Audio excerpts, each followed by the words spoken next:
minutes away from the new year. The countdown is officially on. Any last-minute resolutions, Brianna? How do you want to usher in 2024? Well, Mike, Excuse me. Ow, excuse me. Hi, bartender man. Hi, do you have any Pinot Noir stashed back there? Or any red, really? I told myself I'd keep it light and bubbly tonight because, New Year's, but every second that ticks by, I get a little more dark and acidic. Yes, that's great. That'll do nicely. Thank you. You probably don't want some random self-medicating guest talking your ear off just because it's almost midnight on New Year's Eve and her invited guest is nowhere to be found?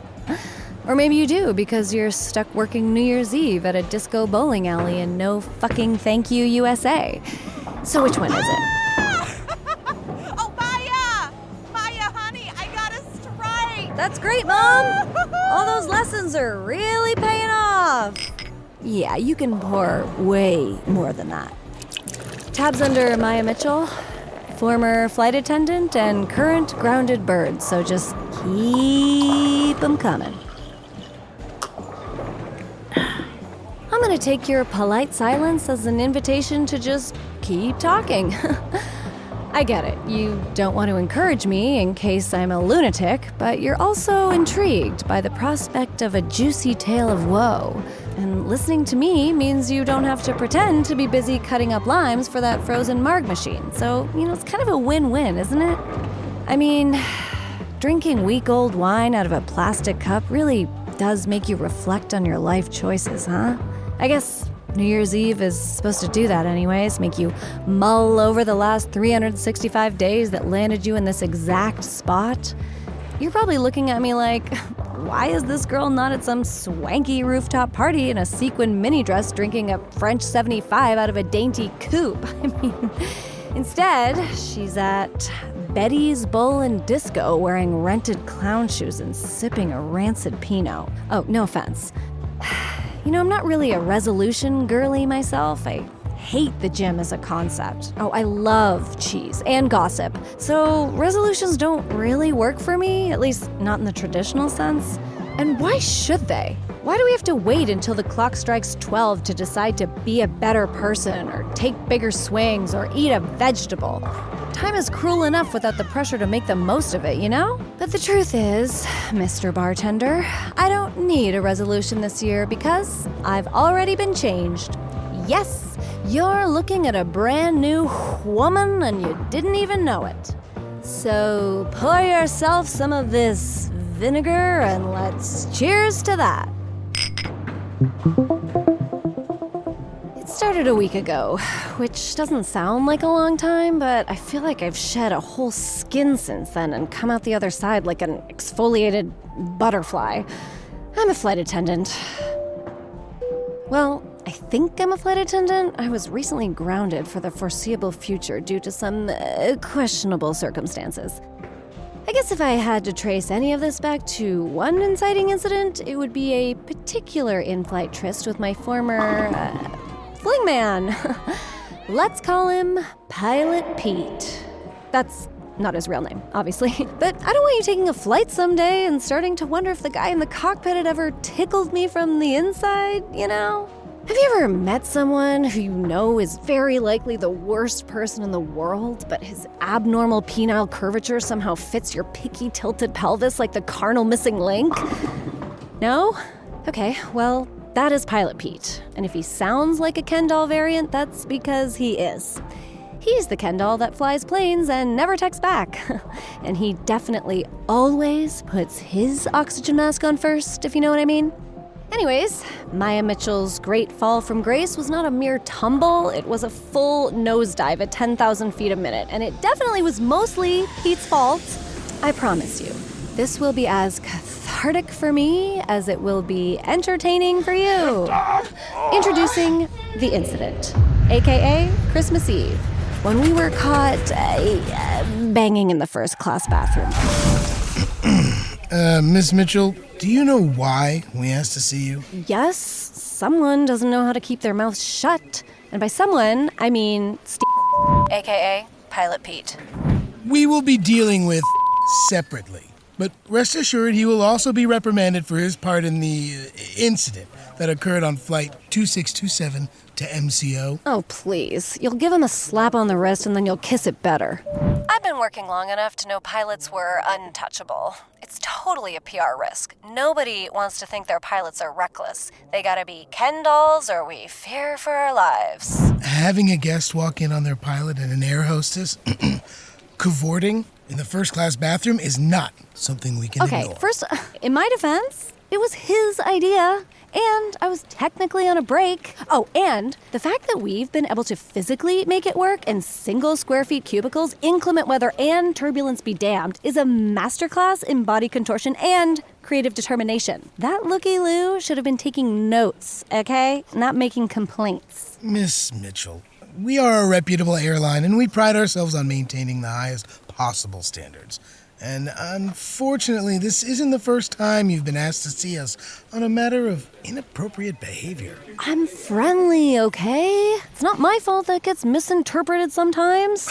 What exactly was misinterpreted by the passenger whose lap you sat on during Flight 2491? Oh, that was one time. And I told you already, it was his birthday wish. He was 17. Miss Mitchell, do you understand the code of conduct that you signed upon your... Anyways, blah, blah, blah. HR was surprisingly not interested in my laundry list of excuses. You know, in their minds, airline staff were nothing but automatons, without bad days, or needs, or personalities. You know what? Eventually we'll all get replaced by robots anyways. Okay, it was totally unprofesh, I know that. But, you know, in the skies, your brain chemistry goes a little sideways. Like, I wouldn't be caught dead with someone like Pete if my feet were firmly planted on the ground. But in the air, the dickmatism was real. In fact, it was worse than real. It was magnified. How can I explain it in a way that won't make me sound like a deviant? Oh, I got it. Did you know that airlines serve more tomato juice than any other place in the entire world? It's this funny little phenomenon. Being 30,000 feet in the air dulls your taste buds so you crave more high-intensity flavors, like salt. And people make strange choices on planes. They think they need a $17 can of Pringles the size of their arm to go from Buffalo to LaGuardia. They think they can take off their shoes. So when the bar card comes along, they pick tomato juice because who the hell buys tomato juice normally? No one. So basically, tomato juice sales for airlines are always high because of this perfect storm of circumstances. And that's Pilot Pete for me. He's the weird, satisfying novelty option for my thirsty little undercarriage. Miss Mitchell, did you hear what we just said? No, sorry, I zoned out for a second. We're putting you on probation. You're off the schedule until the new year, and then we'll reevaluate your standing within the company. Wait, what? You're grounding me? But it's Christmas Eve. I need to go back to New York. I always work during the holiday rush. I rely on it. It's not like I can go home. Okay, not that you care, but there's a whole suitcase of familial baggage I do not want to unpack. Chalk it up to big fish, small pond syndrome or whatever, but it's a thing. And I take so many shifts for everybody. I'm basically Santa for the entire cabin crew. You can't do that to them. You can't do that to me. You can't. Apparently they could, and so they did. Jerks. Thankfully, what HR didn't know is that particular dalliance wasn't actually the first one. It wasn't even the fifth one. Pete and I had sort of made a habit of it on some red-eyes. Call it our in-flight entertainment. Most passengers sleep through those flights anyway, so it had never been an issue before. Just this one time we happened upon a Karen with a small bladder. Ugh, go figure. Anyways, that was the beginning of the end. That fork in the road that led me to where I am. Here. What, you don't believe me? Hey, it's my story, dude. Okay, fine. Maybe there was something else. Someone else on that plane. I'm gonna need a refill before getting into this part. Let's rewind a little more. Before the bathroom sex incident, I was in the middle of pre-flight boarding for Flight 2627 to Orlando. It was a classic route, but not one of my regulars, and Pete was being a menace as usual. Ladies and gentlemen, this is your captain speaking. Could a gorgeous flight attendant by the name of Princess Peach please make her way to my cockpit? The cockpit? It might sound kind of cute, but trust me, the reason he calls me that would land me in HR. Again. What the hell do you want? You know it's chaos out there. Some guy is trying to stash 7 lightsabers under his seat. How did he even get those on the plane? What about 1900 hours? Can you squeeze in a little breaky then? Ugh. I'll think about it. I'm sure you're asking yourself, Maya, why would you even entertain the idea while on the clock? Why not wait until you land and go to some 2-star hotel and just bang it out then? Firstly, I wasn't actually thinking of taking him up on the offer that time, and secondly, that's not how it works. Remember the tomato juice analogy? The brains on planes fall mainly insane. But the real reason I did the stupid thing that caused the stupid probation that led to me being stuck at this stupid bowling alley with my mother was the person sitting in 12C. Vernon? Vernon Wells? It was like seeing a ghost. Hadn't seen the guy since university. Specifically that first Thanksgiving home when I cold turkey dumped him. And before you judge me for that, that's what you do when you're 18 and ready to take on the world. You can't just drag your sweet high school boyfriend around like a carry-on for all of life's adventures. He's just gonna slow you down. Fast forward a decade or so, adult Vernon is sitting in 12C with his headphones on and he doesn't hear or see me. Now I'm the ghost looming over his chair. The ghost of girlfriends past. And he's definitely no carry-on no more. No, sir. That boy is a fully checked, oversized bag of possibility. He looks like an adventure waiting to happen, and I was ready to sign up for that excursion. Eventually, he looked up, but his face did not break into a warm megawatt smile I was anticipating. His face stayed blank, and he just said, Maya. Just like that. Maya. Bread. Sneakers. Ground beef. Maya. Like it was any old noun in the English language. Not Maya, the girl who was once ready to contract herpes simplex virus 1 so she never had to stop kissing him? That Maya? That's me. So crazy seeing you here. You're heading to Florida for the holidays or something? Oh, oof. Sorry. Fell into you there? Yeah, sort of. Oh, you're strong. My dad lives there now. Oh, Henry. I loved him. How is the old billy goat? Fine? Fine? These curt answers were killing me. I wanted to shake him and say, Vernon, it's Maya Mitchell! The girl you used to make out with on your four-wheeler in the backwoods? Your prom date? Your mutual virginity holder? Hello? The look on his face was like I had something on my face and he wasn't sure how to tell me. He kept glancing around like someone was going to save him. Maybe a friend or even a girlfriend? I can't say I kept up with his life much after we broke up. I wondered if he had kept up with mine. Are you traveling you alone? Work here? Sorry. It's fine. You go. Yes, I work here. I will be your flight attendant, in fact.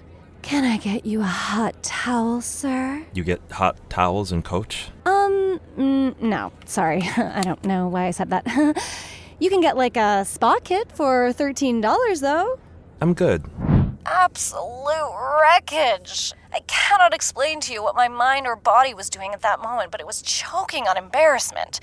We were still on the ground awaiting takeoff, so I couldn't exactly blame it on the altitude either.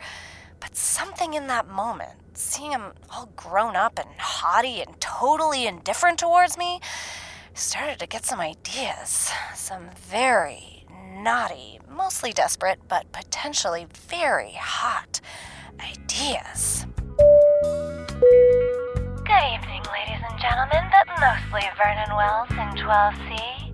On behalf of Maya Airlines, it is my pleasure to welcome you aboard Flight 2627 with service to Florida. I will be available to service you personally. As long as you're in seat 12C and name Vernon Wells, you have my full and undivided attention. Please keep your seatbelt fastened for the duration of this trip down memory lane and ensure all previous emotional baggage is safely stored in the overhead bins. We are so happy you chose Maya Airlines for your travel today. We know you'll have a satisfying flight. Okay, before we get into the Maya tries to sex her ex plotline, are there any questions? I feel like I'm info dumping here, so okay, to recap, this Florida route brought all the boys to the yard, specifically Vernon, my high school ex sitting in 12C, Maya. and Pete, my stupid fling that landed me on HR's no-fly list. By the name of Princess Peach, please. Let me tell you a little bit more about Vernon. First of all, unlike Pilot Pete, that is his real name, Vernon Wells. It's French and translates to some sort of mid-century country rascal. It's giving Timothy Chalamet's son, Michael Cera Moon, with a rising heap of sex appeal. Do you follow me? If I were a cartoon character faced with a choice, Pete would be that devil on my shoulder with a vape pen and handcuffs. Can you squeeze in a little breaky then? Bleh. And Vernon would be the little angel baby wrapped in a white downy feathered loincloth. Maybe that's just some rose-colored hindsight talking, but Vernon had always been this heart-shaped cookie in my mind. The kind you don't even want to eat because it's so nice. As a teenager, nice can only get you so far. Nice has an expiration date when you've got the world's buffet in front of you. Now, the only thing I could think about was swallowing this heart-shaped cookie whole. Maybe the altitude started tugging at my nostalgia, or maybe one too many holiday movies had caused a pheromonal trigger inside me, but I had this vision of us enacting this perfect meet-cute. An old flame, a night flight, us soaring over the dotted lights of the Eastern Corridor. I didn't want the flight to end. We had so much ground to cover. Hello, stranger. Maya. Mayo, soccer, garbage bag. Looks like you got an empty seat beside you. And no, I totally didn't upgrade someone to make sure you were sitting alone. You're welcome. You did what? Nothing. I was just thinking. It's not every day someone from your past gets airdropped right in front of you, and we should really make the most of it. I hope I'm not being too forward, but I snuck us a couple whiskeys. You know, like old times. Are you still a Jack and Ginger guy? Sorry, Maya, what are you doing? Oh, are you sober now? Keto? Vegan? I can find basically anything in the back. We're super dietary friendly. No, I'd like to watch the Barbie movie in peace, please. No way! No, this is such a rare twist of fate. The stars are aligning. We have to celebrate. Don't tell me your mind hasn't been racing with ideas since we caught eyes at pre-boarding. I just want to get to Florida to see my family, Maya. I'm not interested. Wow. Okay. I know the hard-to-get play when I see it. You are really committing to the bit, and I can totally work for it. In about an hour, after the snack cart rolls by, I'll be waiting in the back left bathroom with this little skirt down to my ankles. And I promise it will not be like old times. Hey, what the hell are you doing, Maya? What? I'm warming us up. I don't want to have a drink with you. I don't want to do any of that. I want you to go, please. What? Go? Go where? We're stuck here, baby. Might as well make the most of it. You know what I'm saying? I bet you've learned some new tricks since high school. Wanna show me? No! Okay, this is not exactly lining up with my fantasy, Vernon. You haven't changed at all, Maya, have you? No new tricks up your sleeve, huh? You're the exact same person I knew back then. I'm not letting you use me. Use you? What are you talking about? If you come to my seat again, I will report you. Report me for what?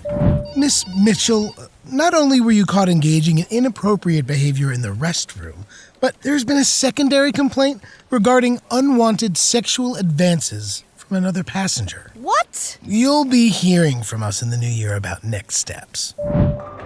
It was total sabotage. Gifting Vernon a free drink and some of my best flirty moves was not grounds for grounding. Dear bartender, I was not going to let some old fling tell me I was a terrible person who uses people. And I certainly wasn't going to spend the holidays being guilt-tripped by some guy I hadn't seen since Facebook let you poke people. No, I was going to prove Vernon wrong. And I knew exactly how.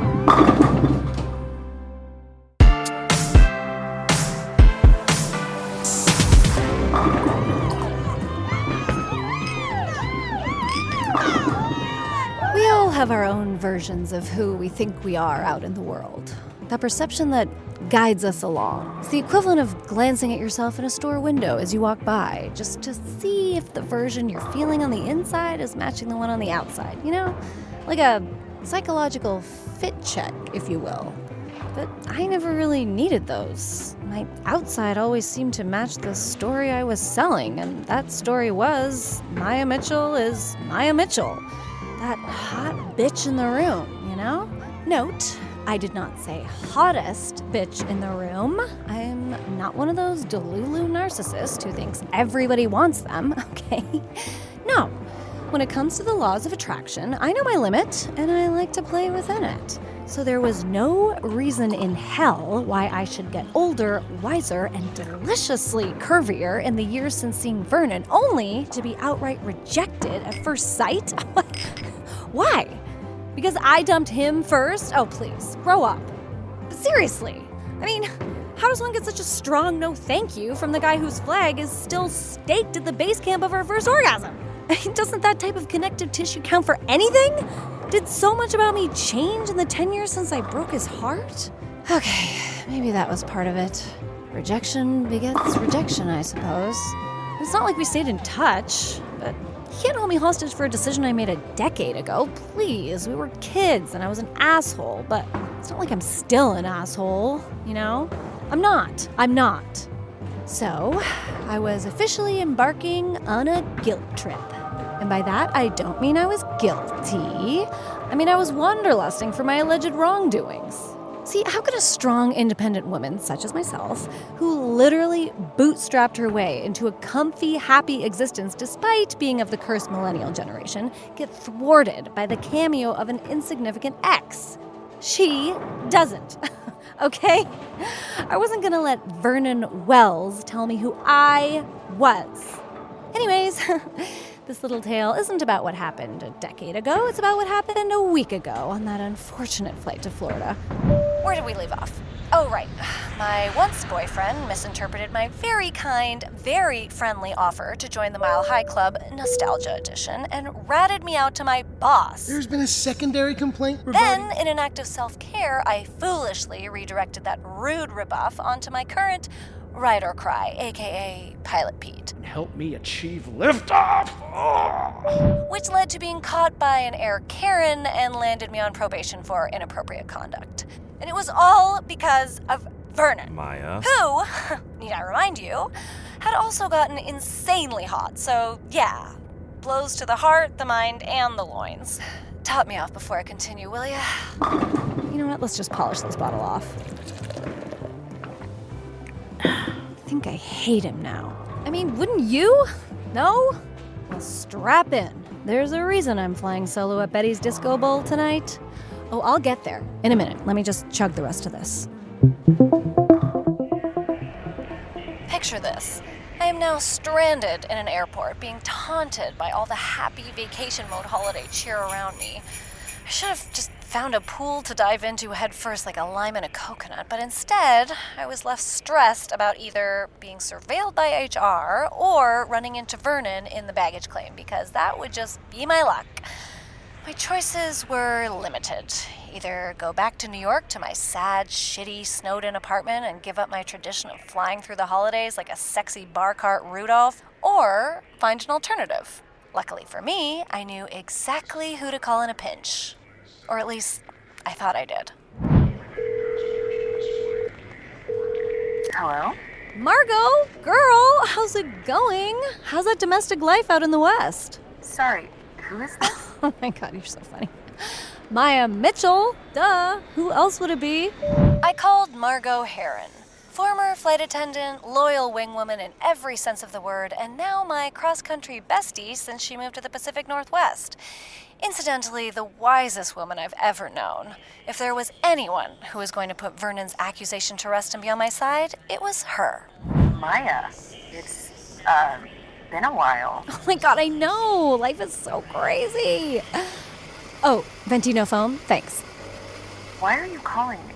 I wanted to ask you, what are you doing for the holidays? The holidays, as in tomorrow?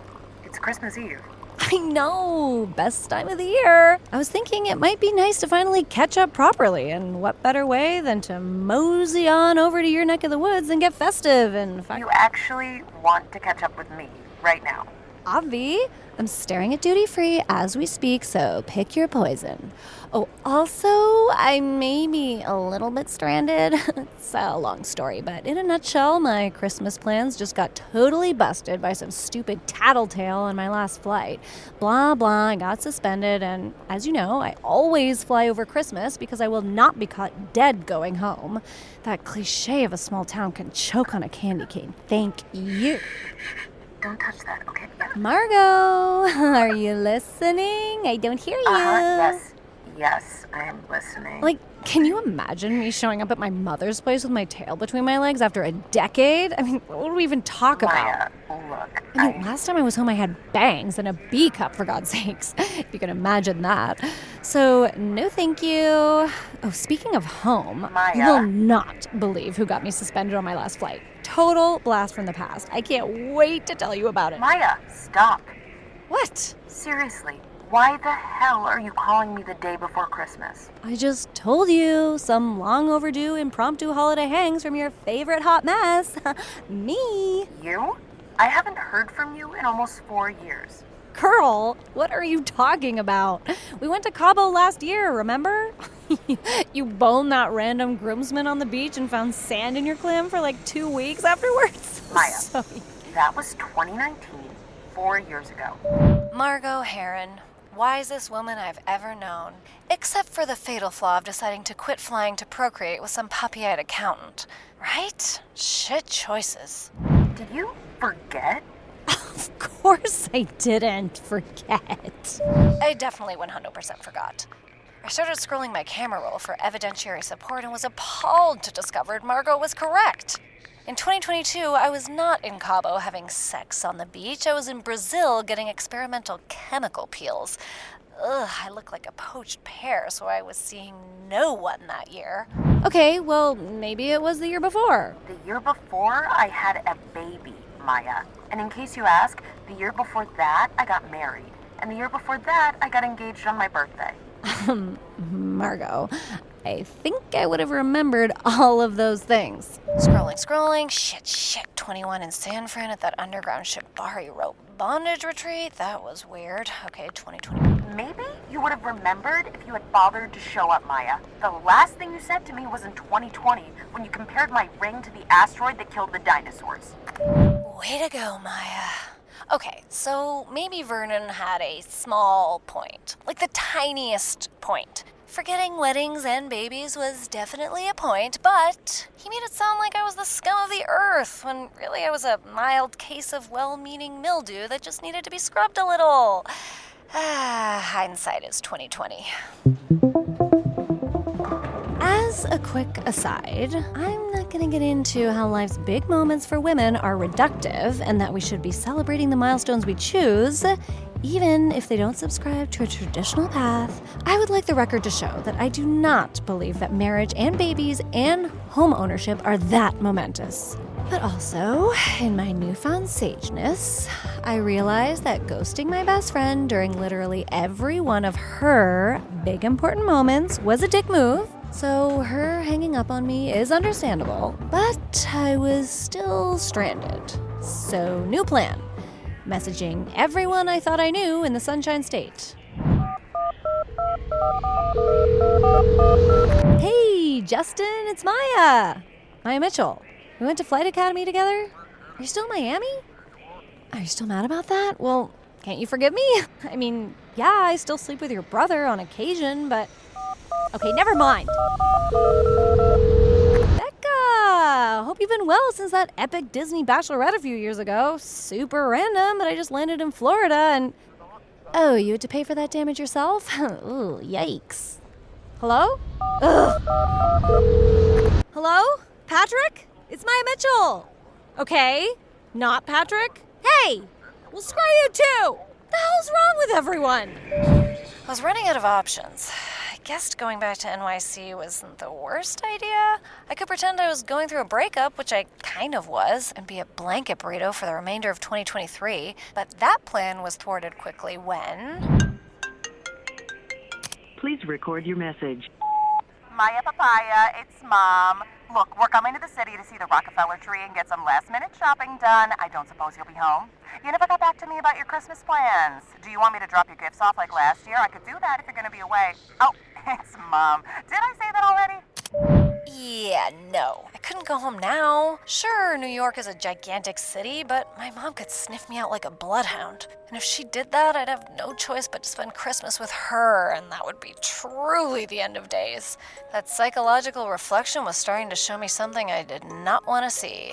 Maya was starting to look a little warped on the outside, my friend. I needed my come to Jesus moment, which in this case was more like my come to Margot. Sure, I had missed a couple years, but I still considered her my best friend, and she had to still have a soft spot for me, right? It was a panic moment, I admit it. I bought a lip kit, some chocolate pretzels, and jumped on the next flight headed west.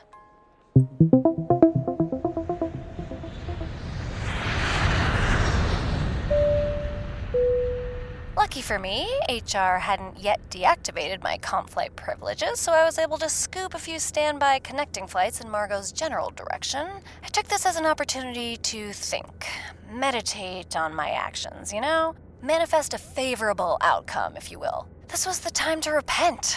There were 12,000 pictures on my phone, and it took me almost an hour to find the last one of me and Margot together, sharing a watermelon fishbowl in Cabo. But her Instagram told a totally different story. The accountant's name was... what was it? It was something. I'm sure I'd met him once. There was a rooftop engagement, then a wedding, an apartment in Brooklyn, fostering some creepy-looking dogs, then a cross-country move. Finally, a baby girl. I knew some of this, but it was like watching a movie you hadn't seen since you were a kid. The details were all jumbled and out of order. Maybe I'd only registered the info in passing while I was absently scrolling through my own life. Was I just microdosing all my connections now? Did I have any real connections anymore? If you have a connecting flight, please head directly to your next gate.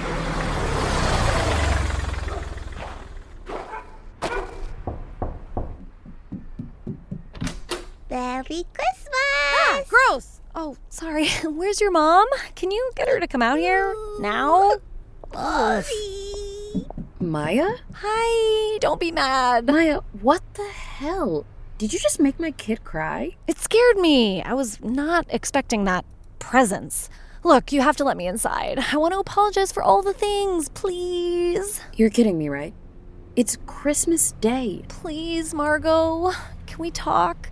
It's the season of giving, and it's giving forgiveness. Again, it's Christmas, and you just called my daughter an it. I'll make it up to you. I can help out. You know I can be so whimsical.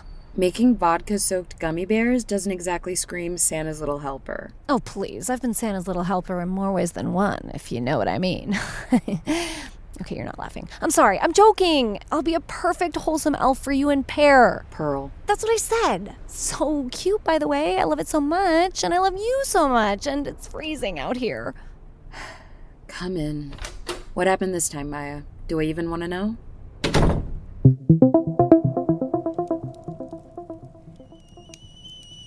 You've probably been on watch since you started telling passengers to follow you on Instagram for extra snacks. Oh, that was such a good idea, though.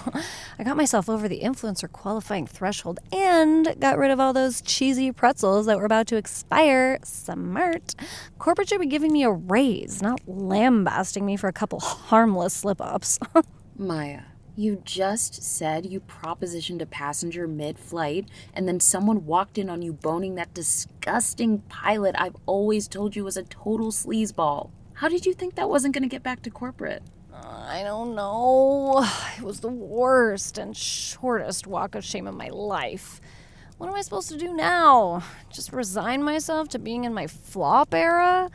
I thought I was still firmly in my ascension. This has to be a blip. Or maybe your failed Christmas plans are calling you back home? What if the universe is trying to tell you to make some changes in your life? The only thing the universe is telling me is that Vernon has grown into a little snitch. which makes his glow up even more annoying. Margot, I cannot tell you how much that pains me to say. It's like I've suddenly become lactose intolerant in the world's most attractive ice cream shop, and all the ice cream is mad at me. That analogy makes no sense. Yeah, because my hormones are popping off right now. I can't make sense of anything. I can't go home, Margot. Well, you can't stay here either. Why? Do you want an itemized list or the executive summary? Okay, look, I know I've been shitty, but I mean it when I say I want to make it up to you. What better time than the holiday season to reconnect with your once prosperous, now pathetic pal? Consider it a charitable donation. Hey. Fine. You can stay if you do one thing for me. Literally anything. I'll dress up as Santa for Pearl. And not even a slutty version. I'll make cookies. I'll shovel your driveway, as long as you have a snowblower. You know my upper body strength is awful. No. You don't have to do any of that. You just have to... Maya! Hi. Tell me my husband's name. What? Huh? Pearl is new, so you couldn't remember her name, and I guess that's fine. But you should know the guy I've been with for the last 4 years, right, bestie? Tell me his name, and you can spend Christmas with us as a family. We can even make vodka gummy bears like old times. We can do what? My God, that's so easy. Of course I know your husband's name. Hey, hubby. His name is... Is this a test? Yeah, it is a test. It's a test you're not going to pass, Maya. Why would you say that? Why would you... Give you an ultimatum? Even one as simple as Mark, the most basic name on the planet? Hey! Mark! I knew it was Mark. I just needed a second. I'm all out of seconds for you. In fact, I'm out of years. Everything you do is transactional, Maya, and I have nothing more to give you to make you value my existence in your life. I have this. Me, Pearl, Mark. You never even tried to make room for that. You only have room for yourself. That can't be true. Okay, name one time you did something that had no benefit to yourself. I work in customer service. Hello? Everything I do is for others. And you get paid for that. Try again. Is this really what you thought about me all this time? Why did you even stay my friend? Because you're selfless and perfect and not transactional in the slightest. I'm embarrassed. I'm sorry. Mark, Margot, Pearl. Don't listen to her. She'd forgive a banana. So you don't forgive me? Come on. I might. Someday. When Pearl is grown up and Mark and I are divorced. I mean, I'll definitely need a wing woman for Groomsman Beachbone Part 2. Wait, what? You know, Maya, I'm probably not the only one who wouldn't mind hearing an apology. I know. I'll message Vernon. No, not Vernon. Your mom. Okay, bye. Call your mom. That evening, if I had been walking down the street and caught my reflection in a shop mirror, I know what I would have thought. Margot was spelling it out. It was like being caught red-handed for a crime you didn't even realize you were committing. We're talking death by a million paper cuts here. Is that what all this was about? Justin, Becca, Patrick, Vernon, now Margot? Did I nick them all enough times to cut them off completely? Am I really only in it if it serves my best interest? Well, there was only one thing left to do. Hey, what are your routes looking like this weekend? I'm in Spokane and could use a friend. Ugh.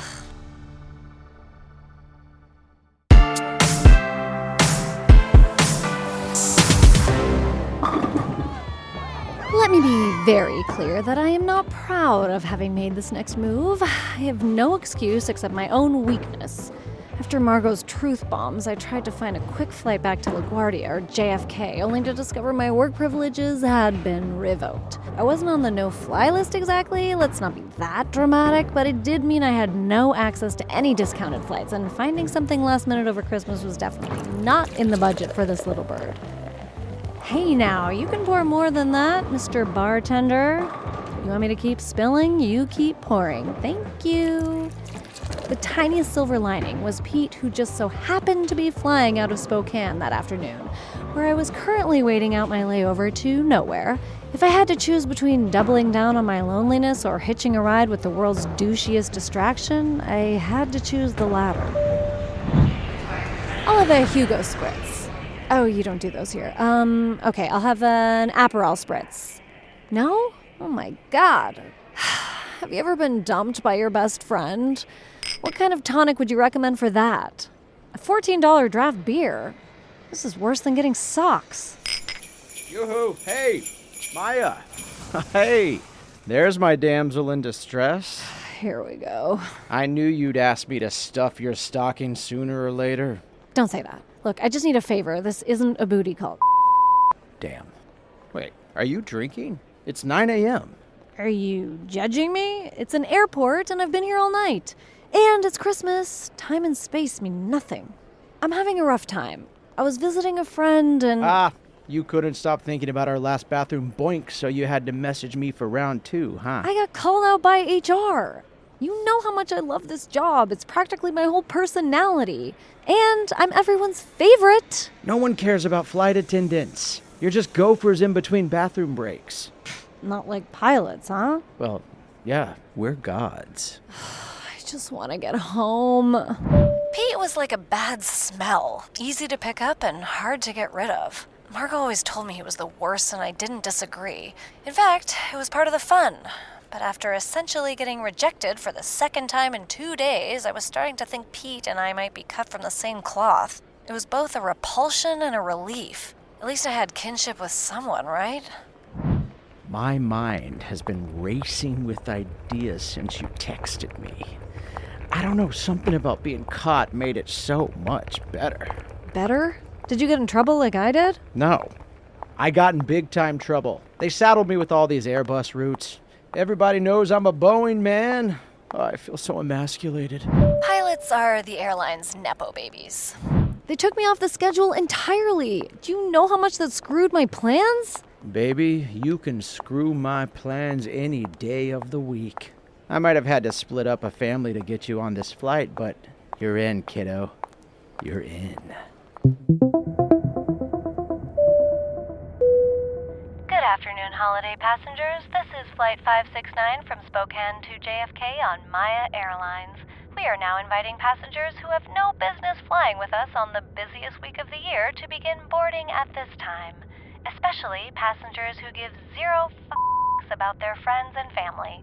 Please have your identification ready so we can confirm your dwindling moral compass. Regular boarding will begin shortly. Thank you.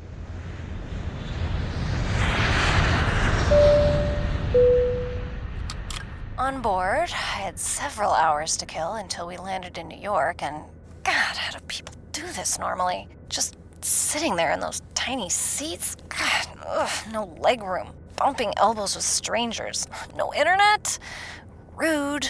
I should have spent the time reflecting on all my moral failures of the past few days. Harassing Vernon, forgetting Margot, ignoring Mom, calling Pete again, and now maybe ruining Christmas for some random family. Ugh, that was bad. But no, if I thought too hard on all of those things at once, I'd have a panic attack. So instead, I would just go along for the ride and keep myself under the radar. The last thing I needed was another flight attendant to recognize me and start asking questions. I had just pulled down my hat over my eyes to disassociate when... Excuse me, ma'am? You ordered a coffee? What? Huh? What? No, I didn't. I have one here for you. The flight attendant passed me a paper cup and a napkin. Lucky for me, she was new. Probably why she got stuck with shifts over Christmas and New Year's in the first place. See, if I had been working, I probably could have taken them off her hands and let her go home to roast chestnuts or something. Then, I saw the note. Want a tour of my cockpit? Winky face. Oh, for the love of God. Ignoring that? But then, a few minutes later, another one. Hello, ma'am. You asked for a hot towel? There are no hot towels in coach. I shouldn't have to tell you that. Oh. Bring this with you for cleanup. Ew. Whatever initial relief I had about this rescue was completely replaced by repulsion. And then, I thought of something even worse. Is this what Vernon felt like on that flight? Oh my God, am I basically Pilot Pete to Vernon Wells? A lecherous, opportunist horn dog with no regard for decency? Oh my God. God, Vernon had nothing to do with me and Pete and whatever potential coitus we wanted uninterrupted. So why did Vernon keep popping up like a time capsule? It was like for every Pete proposition, there was a grainy memory of Vernon waiting in the wings. The cabin pressure was doing something to my imagination, clearly, because moments I hadn't thought of for a long time suddenly appeared clear as day. In high school, Vernon lived in a cul-de-sac that backed into a golf course. To make the residents feel fancier, you know? We used to sneak out onto the greens at night after a well-deserved homework/makeout sesh, and we'd just talk and watch the stars from the lush green turf. It was very The Notebook, but for the millennial suburbanite. It was the kind of fledgling romance you rely on when your parents are always home and you don't have a driver's license. I used to try and match his breathing. In and out. I don't know why. I guess I just wanted us to feel connected in every way possible. Stupid.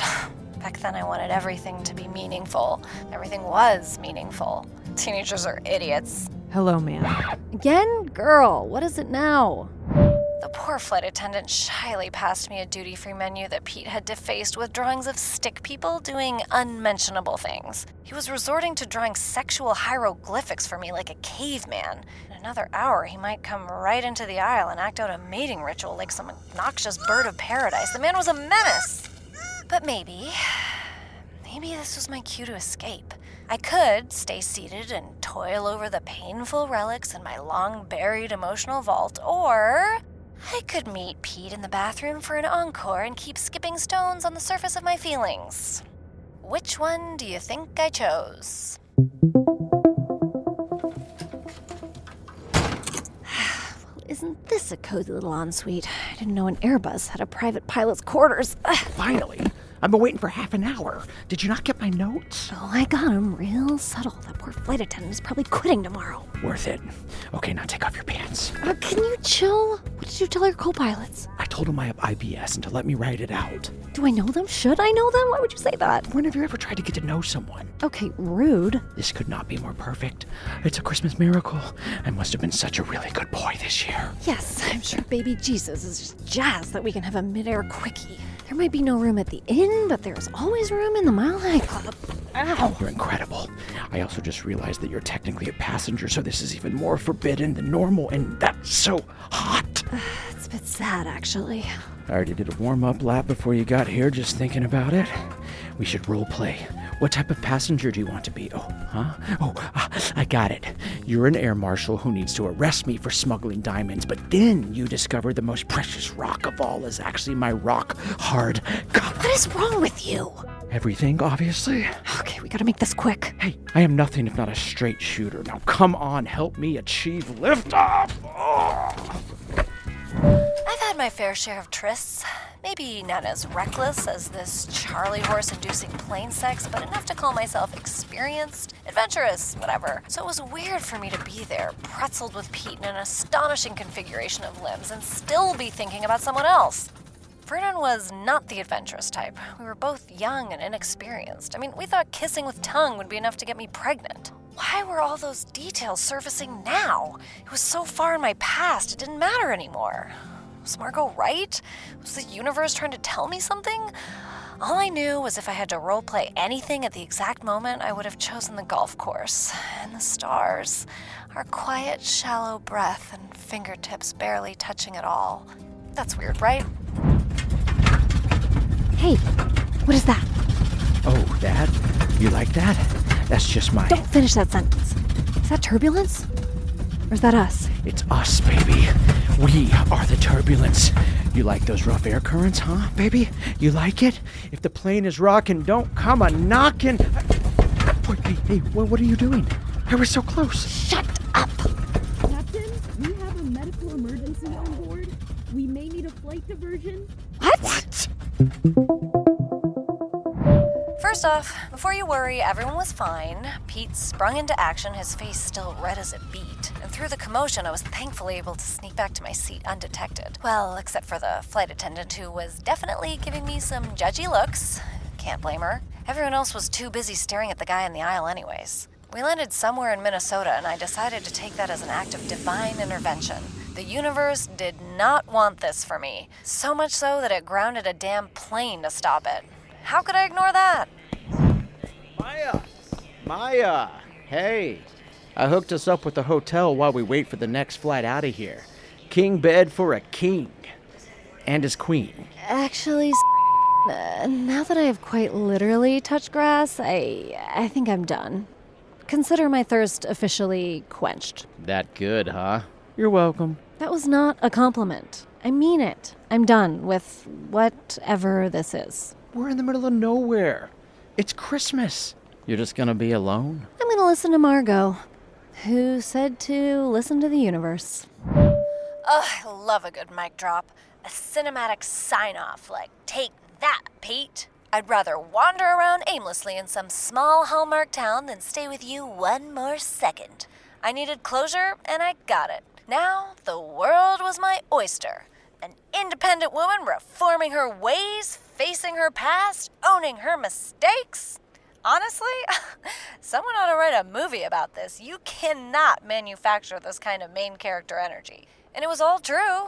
I did not want to hole up in a seedy hotel with Pete. My camera roll would not hold any evidence of this unfortunate dip in circumstances, and I would find my way back on my own. But 10 minutes later, reality came crashing down. Hey, where you headed? The hottest spot in town, please? Good afternoon, Minnesotans, and a happy holidays to one and all. We hope you're all warm and cozy with your loved ones and not inflating your self-importance because you made one slightly less shitty decision than normal. And if your name is Maya Mitchell, well, you still have a lot of work to do. I don't know what kind of movie delusions I was imagining. Maybe I'd spent too much time reminiscing about my romantic high school moments, my safe haven of a hometown, so I started picturing something similar. A small hamlet dotted in gingerbread-esque houses dusted with snow, a twinkling downtown strip with homey storefronts owned by buff single sons of city councilors who all had nice teeth and shaggy dogs, and me waltzing in like the mysterious protagonist that I was, ready to be swept away into a serendipitous story of love and self-actualization. The possibilities were endless. But where the hell am I, Minnesota, was none of that. In fact, it was a municipal armpit. Here you are. What is this? The best spot in town. Or more like the only spot in town that's open on Boxing Day. Rick's Roadhouse. I know I was complaining about Betty's bowling alley being a pathetic little dive. Sorry, no offense. But if Betty's disco ball had a deadbeat older brother named Rick who fashioned himself a roadhouse with wood paneling and an obscene amount of decorative antlers, well, that would be this cursed place.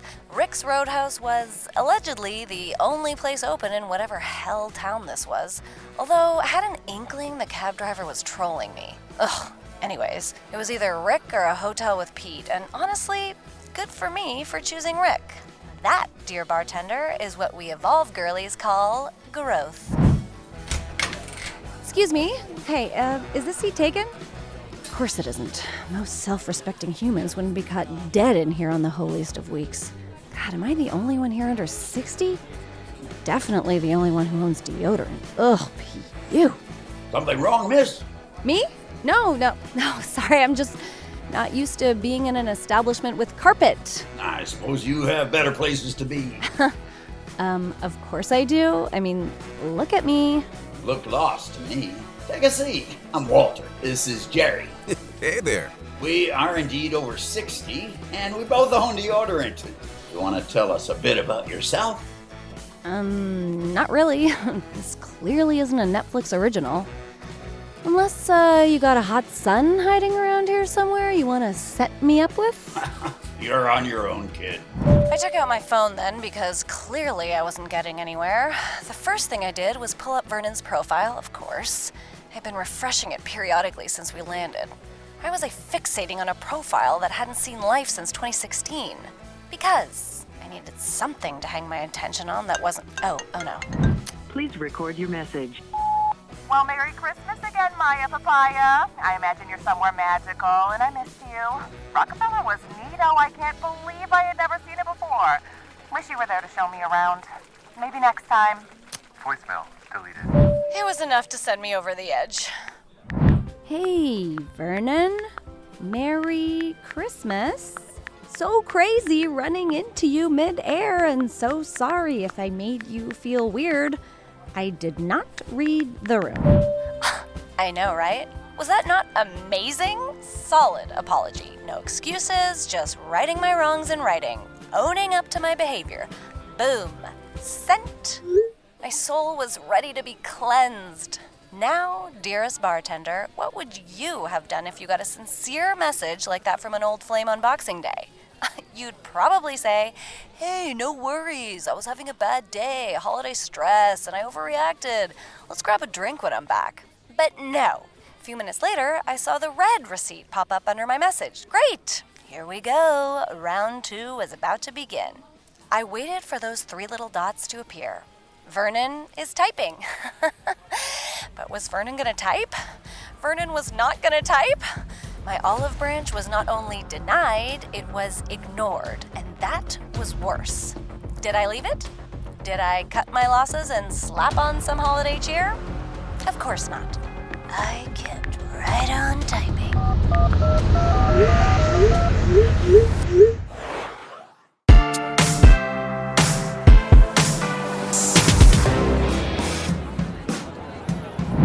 Now, where was I? Rick's Roadhouse the day after Christmas was like being in an alternate universe. I was sandwiched between 2 regulars, Walter in blue plaid and Jerry in red. My very own wise men, if you will. If the wise men were annoying and Jesus had decided to doom scroll their ex, the soundtrack to this already pathetic picture was a cover band in the corner crooning some barely passable version of Boney M. Oh, joy! But I barely heard them. I couldn't stop staring at the big glaring red on my messages to Vernon. I probably should have stopped after sending the first one, but in the blink of an eye I was staring at a wall of my ignored text, all left on red, all taunting me. I'll paraphrase. Hey Vernon, Merry Christmas! So crazy running into you mid-air, and so sorry if I made you feel weird. I did not read the room. Haha. Anyways, I just wanted to say hi again. Normally, this time. No innuendos, I promise. I hope we get a chance to connect on your way home and get off on a better foot. But not get off, LOL. And no foot stuff either, unless you're into that now. I'm joking, Obvi. Hey, maybe I'll even pick you up at the airport. Are you flying into JFK? Do you need a ride? Okay, yeah, I don't know why I offered that. I don't drive, LOL. I just pictured myself holding one of those airport signs at arrivals like, Vernon, the one that got away. Haha, I did not mean that literally. Ignore that. Oh God, how do I unsend? But I guess what else would I call you at this point? Maybe a traitor, actually. Yeah, that sounds about right. A traitor who knows nothing about me, actually. So you're not the one that got away. You're the one that got it wrong. Are you nearly done? You've been clacking on that cell phone for 45 minutes. I can barely hear the music. Oh, please. The North freaking Pole can hear that pitchy racket. Hey, I'm surprised her thumbs haven't fallen off yet. You know, my granddaughter used to be the exact same. Hey, excuse me. Can we all please mind our own business? Thank you. Business? No. I've been sitting here for 20 years. This seat has a permanent imprint of my cheeks. Ugh, God, I see Staler and Waldorf have gotten into the giggle juice. Hell, you bet we have. We got our own secret concoction. We call it the 3 Wise Men. It's bourbon, whiskey, and something else. Wait, there's only 2 of you. Who's the third? That would be Ambrose. He's dead. Oh my God, why are you laughing? Hey, maybe you can be the third. Get you to put that damn phone away at least. And live in the real world like a wise young lady. Okay, what are you, the Patriarchal Society Police? But I guess I could comply with whatever society you got going on as long as you're buying. You know, I'm warming up to this Christmas at a bar thing? Who needs friends or family? We can all just be regulars at Rick's Roadhouse and live like kings, am I right?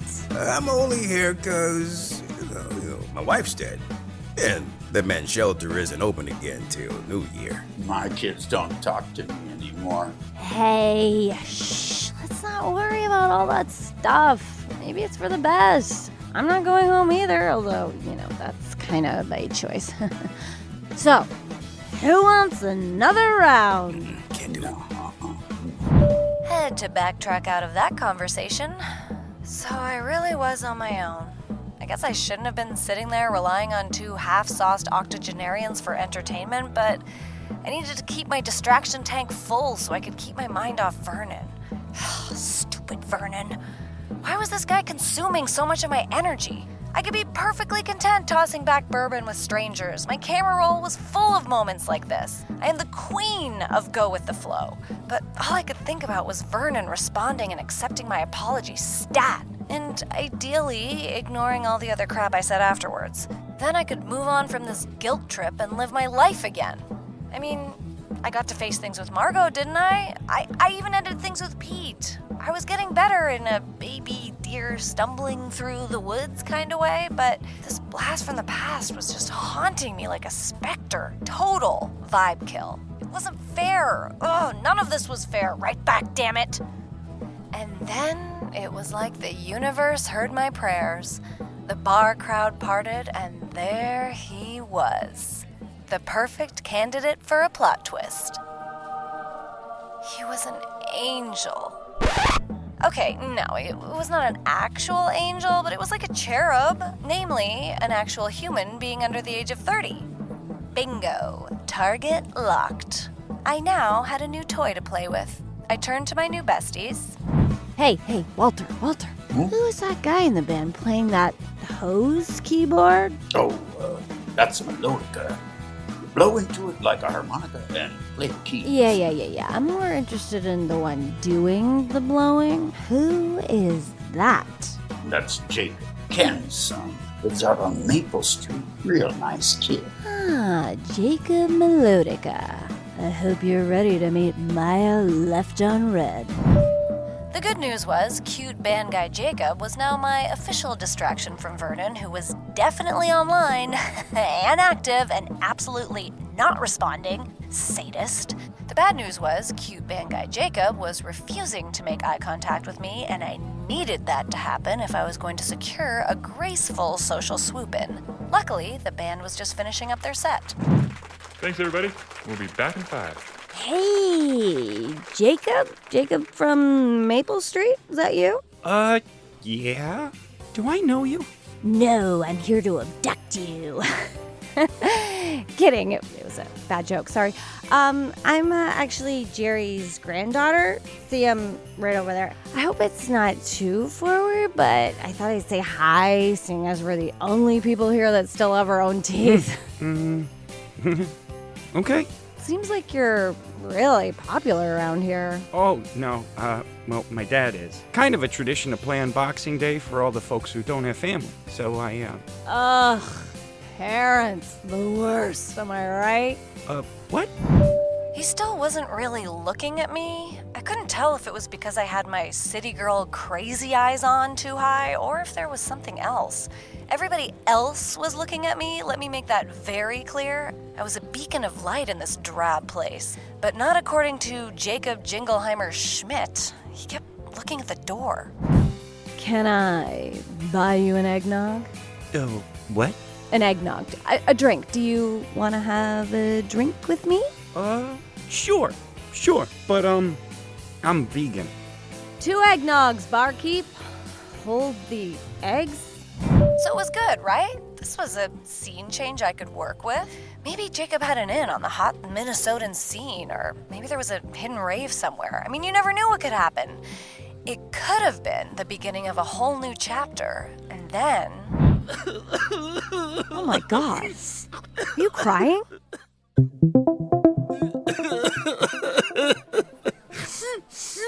No, it's not you. Thank you for this. It's really nice of you. I am just... He got jumped. His dad told me. He doesn't need a drink. He needs something to make his dick twitch. Jesus, Walter? Boy needs a Christmas miracle. Ugh, don't look at me like that, you creepy old man. I am not going to be this kid's rebound. Or was I about to jingle bell rock this guy's world? This choose-your-own-adventure was getting confusing. On the one hand, I was intrigued by potentially corrupting a small-town vegan who hadn't even grown into his plaid yet. On the other hand, I was conflicted. Was this just another transaction like Margot said?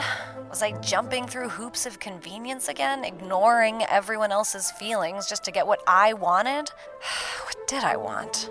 Well, I had already made it this far. I couldn't backslide now. I was supposed to be listening to the universe. And was this what it was whispering to me? Lose your job, get stranded, land in a random town, find a seedy bar, and come to the aid of a recently dumped angel? Hello? Universe? Is this really it? Feels like a pretty big downgrade from the beaches of Cabo. Hey, Jacob. Is that true? Did you just get dumped? Yep. Okay. Let's talk about it. I'm all ears. No catch. You really want to hear about my breakup? Well, truthfully, no, but it seems like you need it. Plus, it's gotta be a hell of a lot better than the peanut gallery at the bar. Come on, let's find a booth. I got us another round and we found a private corner. I was already patting myself on the back. If Margot could see me now, she'd be impressed. Maya Mitchell being a cool, caring confidant, literally not thinking about herself at all, just giving. In fact, I was using my dwindling hard-earned cash to get some turkey sandwiches while Jacob went on and on about some girl, how much he missed her, and blah, blah, blah. And I was doing amazing, sweetie. And then everything went to shit. Why the hell are you kissing my boyfriend? Oh my god. Hey, don't look at me. He kissed me. I'm a bystander trying to be a selfless, active listener for once in my life. Abby, what are you doing here? I came to say sorry, but I see you moved on to sluttier pastures. Oh, please. That was barely a peck and you know it. Wait, Abby? Is that you? Abby Gill? Maya goddamn Mitchell. I guess I shouldn't be surprised that the first time I see you in 10 years is attached to my boyfriend's face. How I ended up running into my childhood nemesis in a bar in Minnesota on Boxing Day had got to be the universe universing hard at me like, listen, dummy, we got lessons for you and we're gonna make it super abundantly clear. Jury was still out on exactly what those lessons were, but here she was.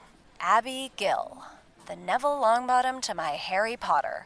We weren't really a duo, more like two prototypes. We were attached at the hip growing up until we became pitted against each other. I'm not even sure when that switch happened. One day we were friends, and the next we were rivals and spent the rest of our adolescence in an epic battle of wits. When I got bangs, Abby got bangs. When Abby dated a lacrosse player, I dated his coach. You know, some Regina George shit, but we both thought we were Regina. I thought you were off modeling in Japan or something. I knew that story sounded fake. I was, for a while. I had to come back a few years ago for some health issues. Are you still cosplaying as Britney Spears in the Toxic music video? Okay, I wasn't about to start telling Abby that I was on probation, but I did just feel her boyfriend's lizard tongue, so I figured I owed her something. No, actually, I'm unemployed, friendless, and stranded, so feeling really good about myself right now. Thanks for asking. I braced myself for the ridicule. Imagine running into your nemesis at her wit's end and knowing you've gained the upper hand. The glory. But Abby didn't look smug about my predicament at all. Instead, she hugged me. It's so good to see you, Maya. I always thought about you and wondered where you landed. Apparently here. You know, I've been monitoring your every move until you went radio silent a few years ago. I thought you had gotten human trafficked or something. Jeez, that's dark, Maya. No, I quit all social media when I moved out here. I had to, for treatment. And then afterwards, I just kept it up. I thought your mom would have mentioned something. I heard everyone was talking about it back home. I don't know, I haven't exactly been home much since graduation. But hey, did you say treatment? You moved out here for a facility or something? Yeah, a great one too. Sober 18 months next month. Then I started teaching yoga, stuck around, built a little business. Don't look so shocked, Maya. I'm not. I'm sorry, I don't know how anyone could survive off the grid like this, especially after being in Japan. Okay, this is hardly being off the grid. We have a Costco. It's about surviving. I just had to bow out of the race before it hurt me even more. And once I gave up on what I thought I wanted, I finally found what I needed, which was apparently settling for some backstabbing scumbag boyfriend. I'm sorry. Yeah, so what happened there? He kissed you? No, I mean, yeah, he did, but before, when you dumped him. Oh, well, that was my mistake. See, I still have this tendency to want to blow everything up when it starts getting too good. It's like a tick. I probably learned it from you. Please, Abby, I love you so much. Oh, yeah? Then why did you try to kiss Maya, Jacob? Men. Why is it always the men? Oh my God, do you remember? Oh, hey, do you remember Vernon? I had a run-in with him a few days ago, and it was the same thing. Complete dickhead to the highest order. Vernon Wells? Of course, I talk to Vernon all the time. Before COVID, we took a trip to Napa, and he got so drunk that he got lost in one of the vineyards. Well, he never bothered to stay in touch with me. The guy can't even reply to a DM. Can you blame him? Please don't let this go to your gigantic head. But he didn't really date much after you. At least nothing lasting. So what are you saying? I ruined him or something? I'm not giving you that much credit. I'm just saying it was a tough road for him. He loved you too much. What do you mean he loved me too much? I'm so confused. I love you too much, Abby. I'm sorry. I don't know what came over me. Oh my God, Jacob. I'll deal with you later. Go blow your stupid melodica. Okay. Maya, are you okay? Once again, I had ended up in a spot I never thought I would. 12 hours after emergency landing in the outskirts of Minnesota, I was snuggled up on my former nemesis's couch eating leftover shortbread and watching The Holiday. Not even Shakespeare could write a plot twist like this one. Sorry, Jacob, but turns out the Christmas miracle was always going to be mine. I don't have any alcoholic drinks, but I can spritz up a mean mocktail. Oh, well, yes, please. Extra spritzy, extra dirty. Look, Abby, I'm not saying marry the guy, but can't you figure out a happier ending than this one? I wouldn't want you to fuck it all up because some guy sucked my face. I don't even belong here. I'm just like an invasive species or something. You're not better than me, you know? In an alternate universe, all of this could have been you. It's that easy. Wait, was it me? Are you asking me if you made me an addict? Jesus, Maya, your ego should really be studied in a lab. No, that was unfortunately all me. I do wonder sometimes what we could have been together if we'd stayed friends. I always wish we had been friends. But being your foil was the closest you let me get. It was better than nothing. You wanted to be my friend and I made you my mortal enemy? God, I really am an invasive species. Ugh. I cause harm everywhere I go. You're more like a solo artist or like an athlete on performance enhancers. You're just always competing against yourself, but you don't even know it. Yeah, you're not the first person to tell me something like that this week. You mean Vernon? That was 1,000,000 years ago, Maya. He's definitely over you now. Nobody even knows anything at that age. You know, I actually tried to date his brother once because I was jealous. Ew, Lloyd? Wait, wasn't he like 13? He was 15, and he was buff for his age. Really missed out on a lot of good stuff, didn't I? Not just Vernon, but you too. I'm sorry I never let us be friends. And for kissing your boyfriend, ugh, I suck. Hey, look at us now. Time always heals. Yeah, I hope so. Maybe just remind yourself that even solo artists need backup. That night, I checked my phone one more time. Vernon's message was still unanswered, but the silence had a different undertone. I'm not sure what it was. Maybe it was guilt finally settling into all the folds of my brain. I didn't have to be an invasive species or a solo artist. According to Abby, I could just be me. What a concept. I started typing again. I'm sorry, Vernon. Read and ignored again. But that was enough for now. I didn't do it for the response. But this time, it came. @Vernon Wells sent you a message. Thanks, Maya.